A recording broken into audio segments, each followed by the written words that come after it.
media capital of the world, New Milford, Connecticut. Wherever that is.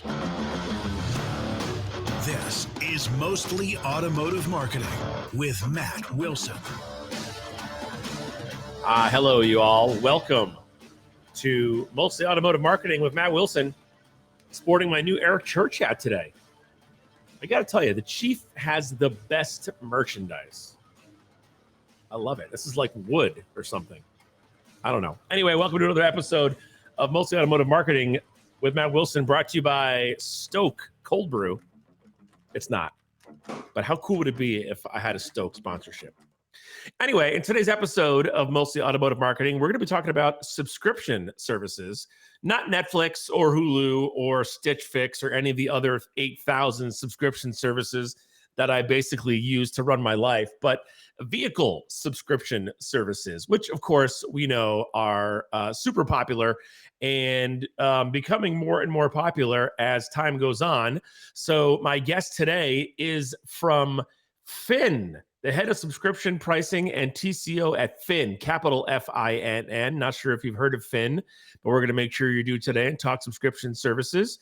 Immanuel Klaiber joins me on Mostly Automotive Marketing. Hello, Immanuel. How are you? Hello, I'm doing great. It was a beautiful long weekend. So yeah. Oh my gosh. Tell me about it. Now, where are you located at? I'm living in Hoboken, New Jersey, and our headquarters is in Manhattan. Now, excellent. Now, yeah, the great weather coming up here. Summertime starts tomorrow at the time of this recording, although it'll be a week ago by the time this recording comes out. So that makes no sense. And I should edit that part out, but I'm not going to bother to. Anyway, so talk to us about Finn, Finn. Your logo's all caps. I love the logo. And subscription services has been something that we've talked about on this podcast a bunch in the past. Talk a little bit about this. Before we talk about Finn, talk a little bit about the subscription service current landscape. Yeah, so I think there's been regional players. There's one well-known player on the east and on the west. There's one player on the east. And I think so far are the number one player in Germany and in the US.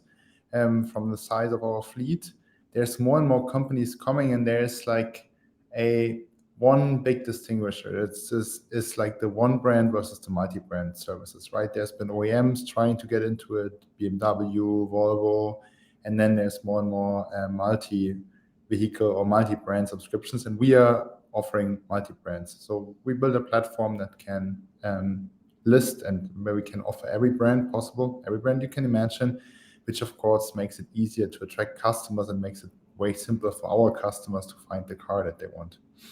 Have the OEMs figured out a way to make a subscription service profitable for them, do you think? I can't speak on the profitability of the OEMs, but what I know is that their home turf, of course, is the leasing, the classical financing, are the 36 months, some going into the 24 months leases, right? But the typically subscription service, I think a couple of them already backed out again. So I don't think that anyone has figured out yet the clue to profitability, to be fully honest. Like coming from the customer standpoint, I was checking out your website and I saw a Jeep Grand Cherokee L on there, which is what I have. And I was looking at the cost of it, and it was pretty similar to what my current payment is on my Jeep Grand Cherokee L. And I got to thinking like, okay, well, insurance is included, right? Is that true? Yes, you got everything included. You got roadside assistance, insurance, registration. The only thing you have to pay is a subscription payment each month, and you're covered. Now, is there a mileage? Because like I'm putting a bunch of miles on. So my Jeep is a lease, and I'm thinking, well, I'm going to be way over the mileage, right? So how does the mileage work? So we have 4 packages at the moment: $850 per month, $1,000 per month, $1,250 per month, and $1,500 per month. And you pick basically depending on which one you pick, you directly see the price, so there's no hidden cost. Mm-hmm. If you go over, it's also directly listed there. So depending on the price of the car, we have an overage charge. But usually, I hope that the customers select the package that fits most for them. But in case someone goes over, what's the inventory like? What's your nationwide American inventory? Of course, when we started, it was tough for us, right? We started in the US roughly 2 years ago, coming straight into supply crisis. So we kind of had to take what we could get. At the moment, we're offering mostly like domestic brands, Chevy, and we got some pickup trucks, we got some Nissans usually, and we're working on getting more and more brands. So if you compare our European website or German website, there we have like 20 plus brands. To the US, we still have to catch up a little bit, but our ambition is to offer everything as soon as possible. What about? Yeah, sorry. Sorry. What about electric vehicles, EVs? I'm as someone who's really like an ambassador for EVs and really likes driving them. I don't like charging them necessarily, but I like driving them.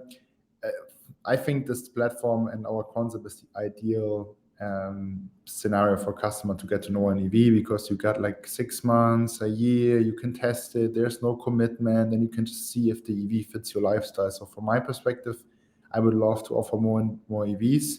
It's just a little bit challenging with the regulatory environment and with the price changes you had on the Teslas. Everyone is a little bit nervous in the market right now, so that makes it a little bit difficult to offer them at a price where it would make sense for us. But we're working on it. Yeah, for me, I was thinking about like, okay, like how would a subscription service apply to like a regular person like myself, right? And my thought was, okay, like, so, you know, I have a nanny that helps out with the kids in the afternoon. So the nanny's driving the kids around, burning a bunch of gas all the time in her personal vehicle. And I was like, man, if I had a second vehicle that was an electric car, and then I was paying for the subscription or charging it, and she wasn't paying for gas, like that would be a win-win. But I'm not going to go out and buy an electric vehicle right now. I'm not going to buy another car. I don't need another car. So, I was thinking that's a practical application for people, especially people who live in an urban environment. But it would work for me. Drive the kids around town, 25, 50 miles, and then bring it home and plug it into the garage. Absolutely. So we sometimes call it the most joyful and least hassle test drive you can have in your life. Yeah. It's a very long test drive, right? With considerably low financial commitment, because you don't have to make a down payment. When your term ends, you know exactly what you need to pay per month, and we take care of everything else. We deliver it to your door even, right? So your nanny could take the car and go right away. Excellent. You can bring the electric Volkswagen by anytime you want. Yeah.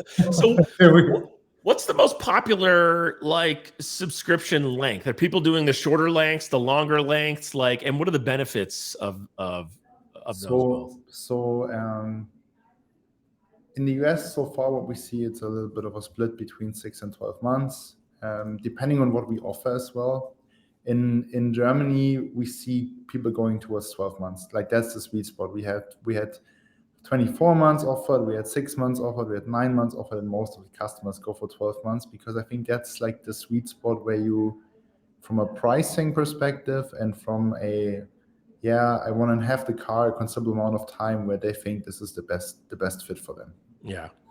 So who's your customer primarily? Is it a person? Is it tier 3, tier 2, tier 1? And who do you want that customer to be down the line? So I mean, everyone whose life we can make easier with our subscription service, right, is a welcome customer.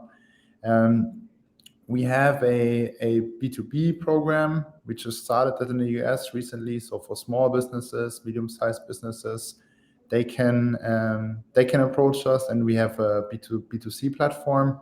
And generally, our customers, so we don't really compete with dealerships. We see us more as a partner. So our customers are usually in segments, age-wise, and that is difficult to address for an OEM or for a dealership. So those are like entry-level buyers, or people that have a lot of change in their life, right? That usually would probably buy a used car and like every 3 years get a new used car, but we don't fish in the pond of the classical new car buyer. We rather see it as an enabler. So you get, for example, a Blazer with us for 6 months, and then you realize, okay, I think I want to try another Chevy, and then they figure out, okay, Chevy is going to be my brand. Now I'm going to go to a dealership, or now I'm going to go in the used car market and buy a Chevy. So we are like the entry level, I would say, for the brands. Yeah, and I could see that making sense for, like you said, life changes. You're moving, your family gets bigger. You sell your car, or there's unfortunate car accident or something, or a tree falls on your car in a hurricane, and you're like, you know what? I'm not gonna let's just let's find our next option, an easier way, and not have to go through the whole shopping process and whatnot. Yeah. So I mean, this is also one of the things I'm like. I worked for an OEM before, right? And I'm super proud of our platform. Like giving the customer the chance to check out within 5 minutes, and then the car is being delivered within a week. That is just like something from a service perspective that you cannot find that anywhere else. I mean, if you do mystery shopping, dealerships do a great service, right? But you need to spend a considerable amount of time in a dealership, and having the chance to check out within 5 minutes, upload your driver's license, and then you're done. It's just something. Yeah. I mean, it's no secret there's a lot of friction in the purchasing process at car dealers. It's not a secret, and we know that, and dealers know, and we want to shrink that friction down, but it's difficult, especially with the amount of paperwork that goes into it. Yeah, exactly. Immanuel, so tell me a little bit about how you see Finn evolving in the next, 1, 3, 5 years. So yeah. So our big brother Germany, they've gotten now to a fleet size of 20,000 units, are clearly the number one, I think, in Europe. And in the US, we started slowly, right? We started on the East Coast. We started at a time of supply shortage. So for us, there's two main focus areas: broaden our geographical range. We currently are limited in the Northeast, and then of course broaden the depth of our offering. The more brands we can collaborate with, the more partners we can collaborate with, the better our platform is going to become. And I think those are the two main focus areas from my perspective for us over the next 2 to 3 years. On the website right now, super easy to follow, super user friendly. OEM websites, not knocking on OEMs, but listen, I come from a tier 3 Nissan group as the marketing director. There's no secret. Not saying anything bad, but the site looks super easy to navigate. Got my zip code in here. Find cars that are available for me. A little Ram 1500. I like that. Chevy Blazer. Now you're talking. A Traverse. I like it. Immanuel Klaiber from Finn joining us on Mostly Automotive Marketing with Matt Wilson. Anything else you want to chat about? Anything you want to add before we wrap it up? Yeah, I mean, like, what's your car? You told me the Tesla would be great, but you like the pickups as well. What do you think is missing on the platform right now? What would you like? I like it. I don't see any electric vehicles in my area right now, anyway. Which for me, like I said, like with the nanny story is kind of like, I see an opportunity there for someone like me who probably is like, I'd be interested to know if an electric vehicle fits into my life, right? I used to work at the Nissan Group, and I would take home a Nissan Leaf occasionally, and I took one home in the winter, and I thought, okay, I got plenty of time. Well, I had to stop at Walmart. I had to stop, at another store, and I was 10 miles from work, and I had 6 miles of charge left, and I was freaking out. And I had the range anxiety, and I had the heat off, and I was like all on top of the solar heated steering wheel to stay warm. And I was like, forget it, I'm out. But now that I do, I live in a different place now, but I do a lot of driving around town, and I'm 15 minutes from town, but that's 9 miles. So I do a lot of like 10 miles into town. You got to pick up the kids at school. You got to go to the pharmacy. You got to go to baseball practice. You got to get dinner, and then you got to come home.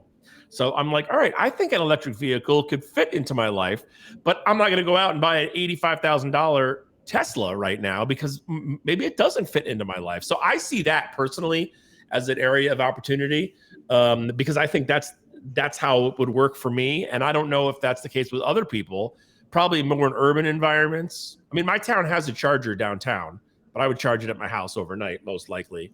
So that's what I see. Now, that's only because I don't see any electric vehicles available in my zip code. You may have that, that may be available, in other zips, but that's just what I see that's the first thing I notice. The pickup is cool. I don't have a pickup truck.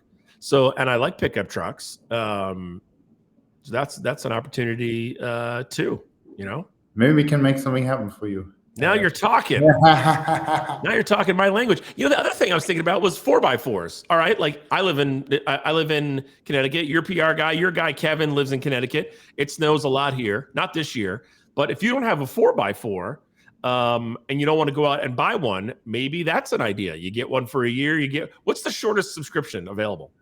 At the moment, it's in the US, it's 6 months. In Germany, it's even flex. So we have a month-to-month one. Yeah, I mean, you live in the Northeast, 6 months, like, okay, I'm going to get a car for, the winter, and I'm going to drive it because of the weather, or I know we're going to be going up north this year. We're going to go to skiing in Vermont, or we're going to go to New Hampshire. More cost effective, it would seem like, than renting a car for that time frame. You don't have to go out and buy an SUV. I mean, we everything we can do to make it easier and more convenient for customers to access cars is what we're trying to do. We also partner with dealers, by the way. So if those cars return, right, then they are usually in a very good state, have one owner, and then we try to get them back in the franchise network. So we don't try to sell them aside or anywhere. We really want to work with the OEMs and the dealers and keep those cars in the network. Oh, interesting. Okay. Is it kind of like a wholesale or gets sold right to the dealer, or like how do you? So usually, like the concept that we have is it's called pre-sale. So we have some dealers, and every dealer, I tell it in the first conversations, they're shocked, but we have some dealers, they order the cars with us. So we say, okay, what do you want to have in the car that you can sell it best in the used car market? You say, you put a value on the car, we do the calculation, does it make sense for both of us? And then as soon as the car comes from subscription, the dealership gets similar to maturity schedule, right? They get the cars back, they get the CR, they get the mileage, and they can sell them directly to their customers. So we have those type of contracts, and usually the closer we get to subscription end, the fewer cars are left, because most of the smart ones fish them out in the beginning. So a lot of my listeners are dealers, right? General managers, executive managers, marketing people. So how do they get involved in that process with Reach Finn? out to me. I have the pleasure at the moment to also lead the remarketing team. So if there's any interest, any need for 6 to 12 months cars, one owner, 10,000 miles, we are there for you. Emmanuel, this has been educational. I see that you were at BMW North America and BMW Financial Services. So obviously, your automotive. This isn't it's a tech company, but it's not some tech company that's not run by automotive people, which I think is important, because a lot of situations, these are tech companies and the guys don't know anything about auto. Yeah. But not in this case. We have great people. I mean, we have wonderful people from all types of industries, but we also have a lot of automotive knowledge. So we try to get very good people from various industries together to make that happen. Immanuel Klaiber, I appreciate the time, and thanks for joining me. Thank you, and let's get you into a pickup truck from Finn. Electric vehicle. Electric, okay, electric. Then I need it for my nanny. She doesn't need a pickup truck. I'd be like giving her a raise if I gave her a car that didn't take gas. Then I don't have to give her any money.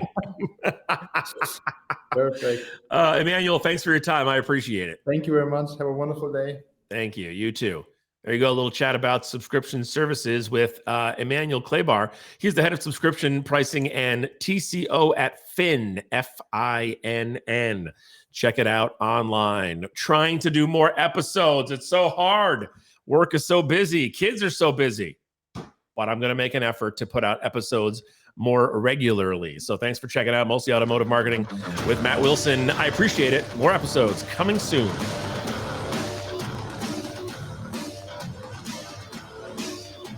Mostly Automotive Marketing with Matt Wilson is brought to you by... Wait, this guy has sponsors? Oh, never mind. This sheet of paper's blank. No sponsors. That makes more sense. For updates, info, future episodes, and more, follow on Twitter, subscribe on YouTube, like on Facebook, and connect on Frackle. You guys made that last one up. That's not even a thing, Frackle. Come on.